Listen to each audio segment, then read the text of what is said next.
우리 집에 CCTV를 달겠다고? 손주 봐주는 우리를 감시하겠다는 거야? 그럴 거면 그냥 너네가 키워. 아버지, 그게 아니라 아이 안전을 위해서 설치하려는 거예요. 멀리서 CCTV로 지켜본다고 아이 안전이 지켜질까? 아이가 넘어지려고 할 때 그 순간에 내가 뛰어올 수 있겠어? 아이 안전 핑계로 감시하려는 게 뻔하지. 왜 그렇게 말씀하세요? 어떻게 봐주시는지 함께 보면서 이야기 나눌 수 있으면 좋잖아요. 그게 너희한텐 좋겠지. 우리한테도 좋은 거냐? 내가 손주를 봐주면서 내 집에 카메라를 달아야 하냐고. 태수 씨의 아내 순자 씨도 아들을 다독이려 했습니다. 준우아, 아무리 그래도 이건 아니지. 엄마까지 왜 그래요? 집안 구석구석 다는 것도 아니고 거실이랑 아이 방, 주방에만 설치하면 되잖아요.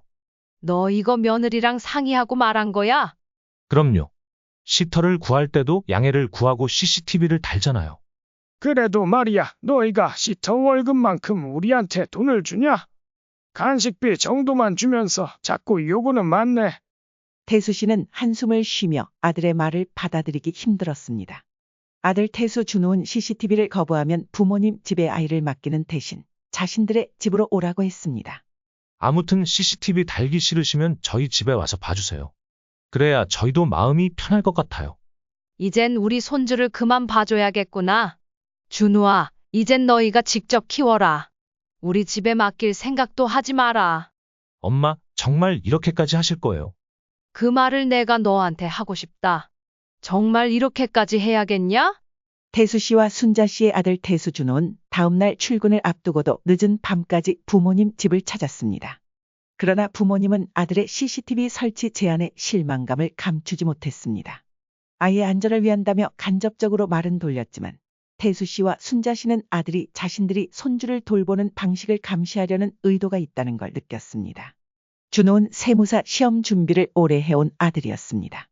태수 씨와 순자 씨는 4년 전 아들이 세무사 시험에 합격할 때까지 뒷바라지를 아끼지 않았습니다. 아들이 매번 시험에 떨어질 때도 순자 씨는 잔소리 없이 아들에게 몸에 좋은 음식을 챙겨주며 지지를 보냈습니다. 그동안 태수 씨는 아들에게 취직을 권유했지만 아들은 세무사 시험을 포기하지 않았습니다. 주로 도서관이나 독서실 대신 집에서 공부를 했기에 태수 씨와 순자 씨는 집에서 TV 볼륨을 줄이고 작은 소리로 대화를 나누는 등 신경을 많이 썼습니다.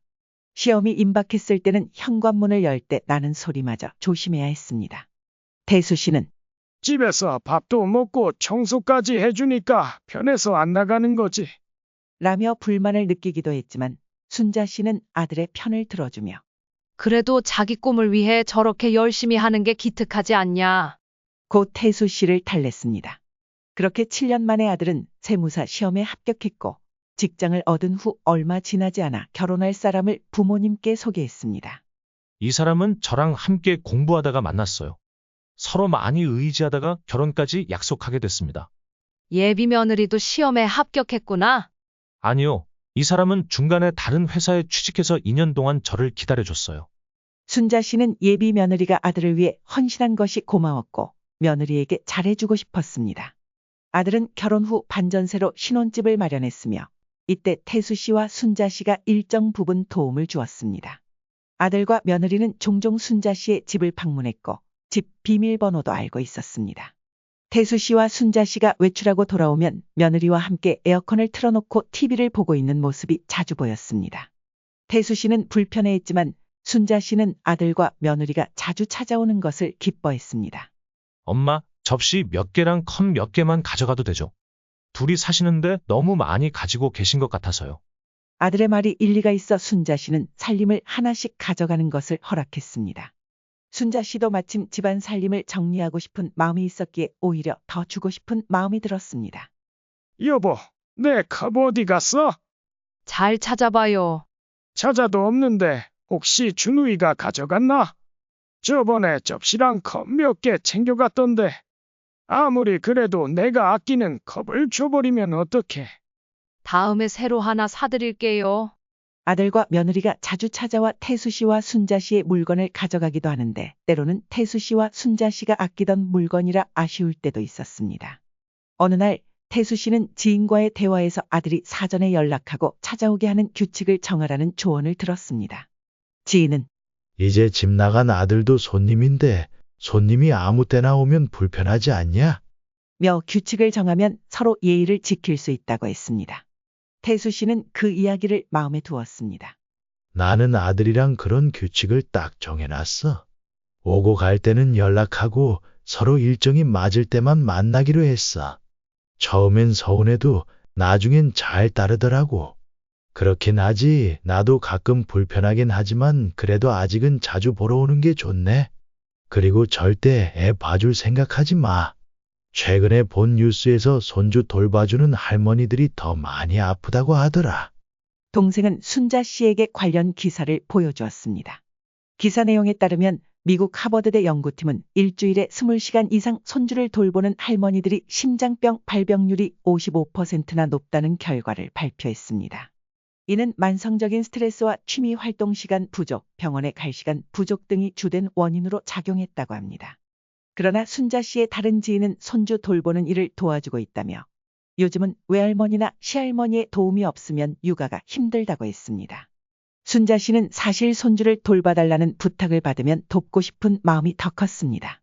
시간이 지나며 아들과 며느리는 손주를 맞이하게 되었고 태수 씨는 아들에게 조심스럽게 물었습니다. 아이가 어릴 때는 한 사람은 잠깐이라도 쉬는 게 어떻겠니? 요즘 외벌이로 어떻게 생활해요? 이제는 생활비가 마이너스가 날 거예요. 그래서 그런데 아버지, 어머니가 조금 도와주시면 좋겠어요. 장모님께 계속 부탁드릴 수만은 없어서요. 태수 씨는 손사래를 쳤지만 순자 씨는 옆에서 누군가 도와주지 않으면 힘들다는 아들의 말에 공감했습니다. 그렇게 시간이 흘러 며느리가 회사에 복직하면서 태수 씨와 순자 씨의 황혼 육아가 시작되었습니다. 근처에 사는 사돈이 평일에 3일을 맡고 나머지 2일은 순자 씨가 손주를 돌보기로 했습니다. 일주일에 2번 정도 손주를 돌보는 것은 순자 씨에게 큰 부담은 아니었습니다. 순자 씨와 태수 씨가 손주를 돌보는 날이 점점 늘어났습니다. 사돈이 이제는 일주일에 하루만 손주를 봐주겠다. 며 아들과 며느리에게 선언했기 때문입니다. 갑자기 왜 그렇게 결정하셨대? 아무래도 몸이 안 좋으시고 힘드신가 봐요. 나보다 나이도 어린데 그냥 편하게 놀러 다니시는 게 좋다고 하시더라고요. 그럼 이제 어쩌지? 엄마가 일주일에 4일 정도 돌봐주실 수 있겠니? 태수 씨는 고민했지만 별다른 방법이 없었습니다. 시터를 두고 맞벌이하면서 시터를 이용하면 되잖아. 돈도 많이 못 버는 것도 아니고. 그래도 우리 엄마 아빠가 봐주시는 게 편하죠. 결국 태수 씨는 순자 씨의 의견을 받아들였습니다. 순자 씨는 손주를 돌보며 집안일까지 도맡아 했고 태수 씨도 집안일을 돕긴 했지만 육아는 대부분 순자 씨가 담당했습니다. 처음에는 할만하다고 생각했지만 점점 아들과 며느리가 예민해지기 시작했습니다. 손주가 조금만 더럽혀져서 돌아가면 아들과 며느리에게 바로 전화가 왔습니다. 엄마, 아이 손이랑 얼굴 좀 깨끗하게 닦아주세요. 매번 뭐가 묻어서 와요? 알겠다. 더 신경 쓸게. 순자 씨는 요즘 아이를 키우는 방식이 다르다는 말을 듣고 맘카페에 가입해 육아 정보를 공부하기 시작했습니다. 태수 씨는 뭐 그렇게까지 하냐? 고했지만 순자 씨는 괜히 이런 일로 아들과 며느리와 사이가 틀어지고 싶지 않았습니다. 어느 날은 손주가 순자 씨 집을 떠나자마자 열이 나 병원을 찾았다는 아들의 전화가 왔습니다. 엄마, 아이한테 뭐 잘못 먹인 거 있어요. 아니, 평소대로 먹였는데 에어컨을 너무 세게 틀어놓은 거 아니에요? 에어컨도 평소처럼 틀었어. 오히려 너무 추울까봐 온도를 조금 높였는데. 아들은 더 이상 말하지 않고 전화를 끊었지만 순자 씨는 속이 상했습니다. 순자 씨는 자신의 시간을 포기하고 손주를 돌보고 있었는데 아들과 며느리의 감사 인사는 점점 사라지고 서운한 것만 표현되기 시작했습니다. 순자 씨는 손주를 돌보는 것에 대해 회의감을 느끼기 시작했습니다. 순자 씨는 집안을 둘러보며 여기저기에 손주를 위해 준비한 장난감, 모서리 보호대, 유아 매트, 이유식 재료들이 놓여 있는 것을 보았습니다. 순자 씨의 집은 점점 손주 물건들로 가득 차면서 자신이 좋아하던 물건들이 사라지고 있었습니다. 주변 지인들이 여행을 갈 때 함께하지 못하는 일이 반복되면서 순자 씨는 왠지 모를 우울함을 느끼기 시작했습니다. 아들과 며느리는 주말에도 순자 씨에게 손주를 맡기기 시작했습니다. 처음엔 주말에 맡기는 것을 조심스러워했지만 점점 편하게 주말에 아이를 데리고 왔습니다. 어느 날은 아들이 미리 연락도 없이 손주를 데려왔고 순자 씨는 약속이 있었지만 외출할 수 없었습니다. 예전에 지인을 집으로 초대했을 때 손주를 돌보느라 대접을 제대로 하지 못한 이유로 순자 씨는 손주를 돌보는 날이면 약속을 취소하기 시작했습니다. 언니, 또 애 봐주는 거야? 언니 인생을 살아야지. 나중엔 하고 싶어도 못한다고. 지인의 말이 순자 씨 마음에 크게 와 닿았습니다. 그날도 어김없이 주말 저녁이 되어 손주를 돌보고 있던 순자 씨. 아들이 손주를 데리러 왔을 때 아이 몸에 두드러기가 나 있는 것을 발견했습니다. 엄마, 아이 몸에 두드러기가 났는데 모르셨어요. 미처 확인하지 못했어. 순자 씨는 당황하며 대답했습니다. 엄마, 이런 것도 확인 못 하시면 어떡해요? 아까는 없었던 것 같은데. 일단 보습제라도 발라보면 좋겠구나. 됐어요. 병원에 데려갈게요. 혹시 근처에 연병원 있는지 아세요? 한 군데 알아두긴 했어. 확인 잘 좀 해주세요. 무슨 일이라도 생기면 어쩌려고 그러세요? 아들의 말을 듣고 있던 태수 씨는 옆에서 순자 씨를 옹호했습니다. 너 엄마가 손주 봐주느라 얼마나 고생하는지 알고 하는 소리냐? 내가 직접 해보면 그런 말은 안 나올 거다. 내 엄마는 요새 부모들이 아이를 어떻게 키우는지 밤새 공부까지 하면서 최선을 다하고 있어. 그런데도 조금만 문제 생기면 그렇게 엄마를 나무랄 거야. 계속 그럴 거면 차라리 너희가 직접 키우지 그래. 아버지는 저희 상황을 이해해 줄 생각이 없으신 거예요. 너는 우리 상황을 이해하려고 생각은 해보는 거냐? 우리 몸도 힘들어지는데 내가 자꾸 집에 와서 반찬까지 가져가면 우리는 뭐 먹고 살라고? 태수 씨는 참다 못해 서운한 마음을 드러냈습니다. 순자 씨는 남편이 대신 자신의 입장을 말해주는 것이 고마웠지만 너무 지쳐서 아무 말 없이 대화를 듣고만 있었습니다. 결국 아들은 손주를 병원에 데려가겠다며 아이를 데리고 나갔습니다. 태수 씨는 순자 씨에게 물었습니다. 언제까지 맡아줄 생각이야? 손주 어린이집 들어가려면 1, 2년은 더 걸릴 텐데 차라리 베이비시터를 부르던지 한 명의 일을 줄이든지 하는 게 좋지 않을까? 순자 씨는 그런 남편의 말에 생각해 보겠다며 힘없이 방으로 들어가 잠을 청했습니다. 손주가 커갈수록 육아의 난이도가 높아지며 순자 씨의 몸은 점점 더 힘들어졌습니다. 손주를 돌보며 자식에게 도움을 주는 것은 좋지만 앞으로 1, 2년을 더 할 생각을 하니 걱정이 앞섰습니다. 며칠 후 태수 씨는 친구들과 3박 4일 여행을 떠났습니다. 원래 부부 동반 모임이었지만 순자 씨는 손주 때문에 갈 수 없어 태수 씨 혼자 가게 되었습니다. 남편까지 자리를 비우자 순자 씨는 첫째 날부터 상당히 힘들었습니다. 아이는 낮잠도 잘 자지 않아 짬을 내서 집안일을 할 수 없었고 아들과 며느리는 요즘 잦은 야근으로 저녁이 한참 지나서야 손주를 데리러 왔습니다. 손주가 가고 나면 이미 잘 시간이었고 순자 씨는 너무 지쳐 집안일을 하지 못했습니다. 하루라도 집안일을 하지 않으면 집은 금세 엉망이 되었습니다. 다음 날 아들과 며느리는 손주를 맡기러 왔을 때 집을 둘러보며 뭔가 이야기를 주고받는 것 같았습니다. 순자 씨는 대충 치운다고 치웠지만 완벽히 정리하지는 못했고 잠깐 한눈을 판 사이 손주가 장난감을 밟고 넘어졌습니다. 다행히 크게 다치지는 않았지만 손주의 발이 살짝 빨갛게 부어올랐습니다. 순자 씨는 손주를 달래며 다치지 않은 것을 다행으로 여겼지만 아들이 또 자신에게 한마디 할 게 뻔하다고 걱정이 들었습니다. 그날 저녁 아들은 전날과 비슷한 시각에 손주를 데리러 왔고 빨갛게 된 아이의 발을 보긴 했지만 웬일인지 순자 씨에게 아무 말도 하지 않고 데리고 갔습니다. 며칠 후 남편이 여행에서 돌아오자 남편은 순자 씨와 함께 가지 못한 것을 아쉬워했습니다. 순자 씨는 다음엔 꼭 따라가리라 결심했습니다. 다음 주 주말에는 다행히 자식들이 손주를 맡기지 않았습니다. 오랜만에 순자 씨는 푹 쉬고 지인들도 만나러 외출할 수 있었습니다. 언니, 아직도 손주 돌보느라 고생 중이야. 얼굴이 다 상했어. 나이보다 몇 살은 더 들어 보인다니까. 안 그래도 조만간 아들한테 더는 못 봐줄 것 같다고 말하려고 생각 중이야. 그 정도면 언니는 충분히 도와준 거야. 이제 자기들끼리 알아서 하라 그래. 딱 기간을 정해서 그때까지만 돌봐주고 이후엔 해결책을 찾으라고 해. 지인의 조언에 순자 씨는 어떻게 아들에게 말을 꺼낼지 고민하던 중 의외로 그 순간은 빨리 찾아왔습니다. 아들이 저녁을 먹자며 집에 왔고 순자 씨는 아들을 위해 저녁 식사를 준비했습니다. 역시 엄마가 해준 밥이 제일 맛있어요. 아들의 칭찬에 순자 씨는 요리한 보람을 느꼈습니다. 식사 후 아들은 조심스럽게 말을 꺼냈습니다. 엄마, 집에 CCTV를 달면 어떨까 해서요.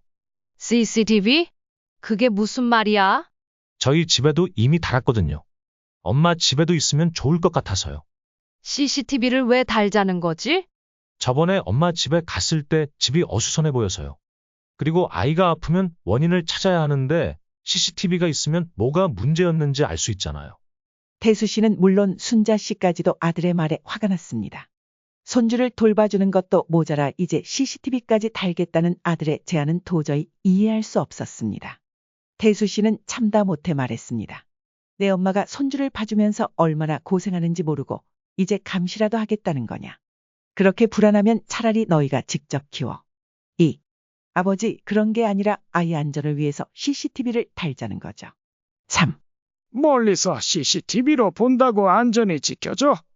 아이가 넘어지려 할 때 네가 그 순간 달려올 거야. 안전 핑계 대지 마라. 감시하려는 게 뻔히 보이잖아. 순자 씨는 아들에게 말을 이었습니다. 준우아, 아무리 그래도 이건 아니지. 엄마, 온 집안 구석구석 다는 것도 아니고 거실이랑 아이 방, 주방에만 달면 돼요. 아들의 말에 순자 씨는 한숨을 쉬며 다시 물었습니다. 그거 며느리랑 상의하고 하는 말이니? 네, 며느리도 그렇게 하는 게 좋겠다고 했어요. 너네가 시터 월급만큼 우리한테 돈을 주는 것도 아닌데 자꾸 요구만 하고 우리를 시터처럼 비교하는 거 아니냐? 순자 씨의 말에 아들은 대답했습니다. 사실 저희도 시터 이모를 쓰고 싶긴 한데 비용이 만만치 않아서요. 그리고 저희 집엔 이미 CCTV가 있으니까 엄마 집에도 달면 좋겠다는 거죠. 태수 씨가 말했습니다. 그건 너희 집 이야기고 너희만 보는 거니까 상관없겠지. 근데 너희 집 카메라를 우리가 본다고 생각해봐라. 기분이 어떨 것 같니? 결국 순자 씨는 단호하게 말했습니다. 이제 그만하자. 우리 손주를 더는 못 돌봐주겠다. 내 아버지도 동의하지. 그래, 이제는 준우이 너희가 아이를 키워라. 우리 집에 손주 맡기러 오지도 마라. 아들은 실망한 듯 말했습니다. 정말 이러실 거예요? 내가 내게 묻고 싶은 말이다. 정말 여기까지 해야겠니? 저희가 일할 때 보지 못하니까 아이가 잘 지내는지 확인하려는 거예요. 태수 씨는 화를 삼키며 말했습니다. 그럴 거면 둘 중 한 명이 일 그만두든지 일하는 시간을 줄이든지 전부 너희 욕심 아니냐? 태수 씨는 마지막으로 아들에게 한마디 더 했습니다. 그럼 내 장모님 댁에도 CCTV 달겠다고 말했니? 장모님은 일주일에 한두 번만 봐주셔요. 그리고 성격도 세셔서 그런 말 했다간 손주 돌보는 걸 아예 끊으실지도 몰라요. 기분 상하게 하고 싶지 않아요. 기분 상할 걸 알면서 우리에겐 얘기 잘도 꺼내는구나. 엄마가 아이를 봐주는 시간이 많으니까 말씀드리는 거예요. 순자 씨는 참다 못해 말했습니다. 됐어. 안 그래도 이제 손주 못 돌봐줄 것 같다고 말하려던 참이었다. 이제 너희가 알아서 해라. 아들은 무언가 더 말하려 했지만 태수 씨가 단호하게 노려보자 그날은 말없이 돌아갔습니다. 태수 씨는 아들의 행동에 화를 참을 수 없었습니다. 그는 어디서부터 잘못된 건지 스스로를 되돌아보기 시작했습니다. 생각해보면 아들이 원하는 것은 무엇이든 해주며 희생을 감수했던 자신의 잘못이라는 생각이 들었습니다. 어릴 때부터 아들이 원하는 것을 다 들어주며 해줄 수 있는 것 자체가 행복이었고 서운함 없이 헌신했습니다. 하지만 모든 것을 다 해주는 것이 결국에는 좋은 것만은 아니었습니다. 이제 손주를 돌보는 일은 예전의 즐거움에서 우러난 것이 아니라 하루빨리 벗어나고 싶은 의무처럼 느껴졌습니다. 며칠 후 아들이 다시 찾아왔습니다. 그는 순자 씨와 태수 씨에게 사과하며 말을 꺼냈습니다. 저번엔 죄송했어요. CCTV 달자고 한 건 저희 욕심이었던 것 같아요. 괜찮다. 자식 생각해서 그런 거 이해한다. 그런데 베이비시터는 구했니? 아니면 너희 둘 중 한 명이 일을 그만둘 거야? 무슨 소리세요? 저희가 왜 일을 그만둬요? 엄마가 있는데 왜 베이비시터를 구하죠? 말했잖아. 이제 손주는 더 이상 못 봐준다고. 그 말 진심이세요? 진심이지. 내가 무슨 말을 해도 엄마 마음은 바뀌지 않을 거야. 그 시간에 차라리 대책을 생각하는 게 좋겠구나. 갑작스러운 순자 씨의 단호한 태도에 아들은 당황했습니다. 갑자기 이러시는 게 어딨어요? 너도 갑자기 주말에 손주를 데리고 와 맡겨놓곤 했잖니. 내가 한 건 깜빡한 거고 내가 이러는 건 이상한 거냐? 와이프랑 아직 상의도 못했는데. 내가 손주를 돌볼지 말지는 나와 상의할 일이야. 다음 주까지 시간 줄 테니 2주 후에는 손주 데리고 와도 문 열어줄 생각 없으니 그렇게 알아둬라. 하지만 아들은 순자 씨가 진짜 그럴 리 없다고 생각했습니다. 그런데 2주 후 아들이 손주를 데리고 집에 왔을 때 평소에 쓰던 비밀번호가 바뀌어 있었습니다. 놀란 아들은 순자 씨에게 전화를 걸었습니다. 엄마, 지금 어디 계세요? 준서 데리고 왔는데 비밀번호가 바뀌었네요. 우린 지금 여행 중이다. 3일 뒤에나 돌아올 거라 집엔 아무도 없단다. 왜 연락도 없이 여행을 가세요? 여행 가는 것까지 일일이 내게 보고해야 하니? 그리고 이제 평일 낮엔 아빠랑 복지관 다니기로 했어. 아침 일찍 나가야 하니까 내가 와도 집에 없을 거야. 도어락 고치면서 비밀번호도 바꿨다. 이제 넌 손님이니 우리 집 비밀번호 알 필요 없잖니. 뭘 그렇게까지 하세요? 너희가 물어보지도 않고 살림 하나씩 가져가는 것도 이젠 좀 그렇구나. 그거 하나하나 사려면 돈이 얼만 줄 아니? 그제야 순자 씨가 결심을 굳게 했다는 것을 깨달은 아들은 며느리와 상의 끝에 베이비시터를 고용했습니다.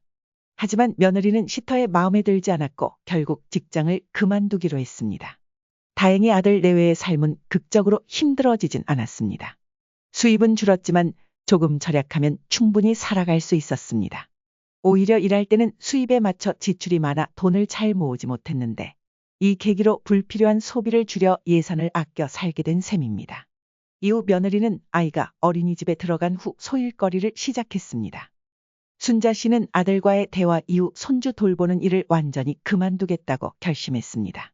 아들과 며느리가 처음엔 당황했지만 순자 씨의 단호한 태도에 그 결정을 받아들일 수밖에 없었습니다. 순자 씨는 이제 자신을 위해 살기로 다짐하며 새로운 일상을 시작했습니다. 순자 씨는 손주 물건들로 가득했던 집안을 하나씩 정리하기 시작했습니다. 손주를 위해 마련했던 장난감과 유아매트, 모서리, 보호대 등을 중고로 판매하거나 필요한 사람들에게 나눠주었습니다. 그 공간이 비워지니 순자 씨는 마치 집이 새로워진 것처럼 느꼈습니다. 여보, 이거 봐요. 집이 얼마나 넓어 보이는지 몰라요. 마음도 한결 가벼워졌어요. 태수 씨도 아내의 변화를 보며 미소 지었습니다. 잘했어요. 이제야 당신 얼굴에 여유가 보이네요. 순자 씨는 근처 복지관에서 열리는 서예 강좌에 등록했습니다. 서예를 배우는 동안 잡념이 사라지고 마음이 차분해지는 것을 느꼈습니다. 처음에는 글씨를 예쁘게 쓰는 것이 어려웠지만 강사의 칭찬을 들으며 점점 자신감을 얻었습니다. 순자 씨, 글씨에 개성이 있으시네요. 이대로 꾸준히 연습하면 전시회에도 내보낼 수 있을 것 같아요. 칭찬을 들은 순자 씨는 오랜만에 느껴보는 성취감에 가슴이 벅찼습니다. 순자 씨는 한동안 손주를 돌보느라 가지 못했던 친구들과의 여행을 계획했습니다. 여행지에서 맛있는 음식을 먹고 아름다운 풍경을 사진으로 담으며 그동안 쌓였던 스트레스가 모두 풀리는 것 같았습니다. 언니, 이렇게 웃는 얼굴 오랜만에 보네. 이제야 좀 당신 인생을 사는 것 같아. 친구의 말에 순자 씨는 웃으며 대답했습니다. 맞아. 손주를 보는 것도 좋았지만 이렇게 나만의 시간을 가지니 훨씬 행복해. 손주를 돌보지 않게 된 이후 순자 씨와 아들의 관계는 오히려 더 좋아졌습니다. 순자 씨가 한 달에 한 번 손주를 봐줄게. 라고 말하자 아들과 며느리는 크게 감사하며 그 시간을 소중히 여기기 시작했습니다. 한 번은 며느리가 직접 순자 씨를 찾아와 말했습니다. 어머님, 저희가 너무 당연하게 생각했던 것 같아요. 이제는 어머님도 하고 싶은 걸 하시면서 사셨으면 좋겠어요. 순자 씨는 며느리의 진심 어린 사과에 미소를 지으며 대답했습니다. 고마워. 내가 손주를 사랑하지 않는 건 아니야. 하지만 나도 나이가 들면서 내 시간을 갖고 싶어졌어. 우리 모두 행복해지는 게 중요하잖니. 순자 씨와 태수 씨는 부부 동반 활동에도 참여하기 시작했습니다. 함께 등산 모임에 나가 자연 속에서 걷기도 하고 동네 도서관에서 독서 모임에 참석하며 새로운 사람들과 교류했습니다. 태수 씨가 어느 날 말했습니다. 우리 앞으로도 이렇게 살아요. 손주도 손주지만 우리가 행복해야 자식들도 더 행복해질 거예요. 순자 씨는 남편의 말에 깊이 공감하며 고개를 끄덕였습니다. 순자 씨는 손주 돌보기를 멈춘 이후 자신만의 행복한 일상을 되찾았습니다. 아들과 며느리도 자신들만의 육아 방식을 찾으며 새로운 삶에 적응했습니다. 순자 씨는 자신이 결정을 내리기 전까지 얼마나 무리했는지 뒤늦게 깨달았지만 이제는 그 경험을 통해 더 단단해진 자신을 느낄 수 있었습니다. 나도 행복하고 아이들도 행복하고 모두가 웃을 수 있는 게 진짜 가족이지. 여러분은 순자 씨의 이야기를 어떻게 들으셨나요? 황혼 육아는 부모님의 정신 건순자에까지 영향을 미친다고 합니다. 미국 캘리포니아대 보건대학원의 연구에 따르면 손주를 돌봐주는 노인들은 우울증 위험이 높아질 수 있다고 합니다. 황혼 육아는 노인의 기억력을 감소시키고 불면증을 야기하며 근육과 뼈 질환을 악화시킬 수도 있습니다. 특히 건순자 상태가 좋지 않은 상황에서 황혼 육아를 무리하게 시작하면 더 빠르게 부정적인 영향을 받을 수 있습니다. 작년에 60대 이상 노인들의 육아 관련 소비가 크게 늘었다고 합니다. 이는 경기 침체와 물가 상승 속에 자녀들이 어려움을 겪는 탓에 부모가 손주 육아를 돕는 사례가 늘어났음을 시사합니다. 이럴 때일수록 부모님들께서는 자신의 건순자를 우선시하며 무리하지 않기를 바랍니다. 이상으로 오늘의 이야기를 마치겠습니다. 우리 모든 구독자분들이 행복한 여생을 보내시길 바랍니다.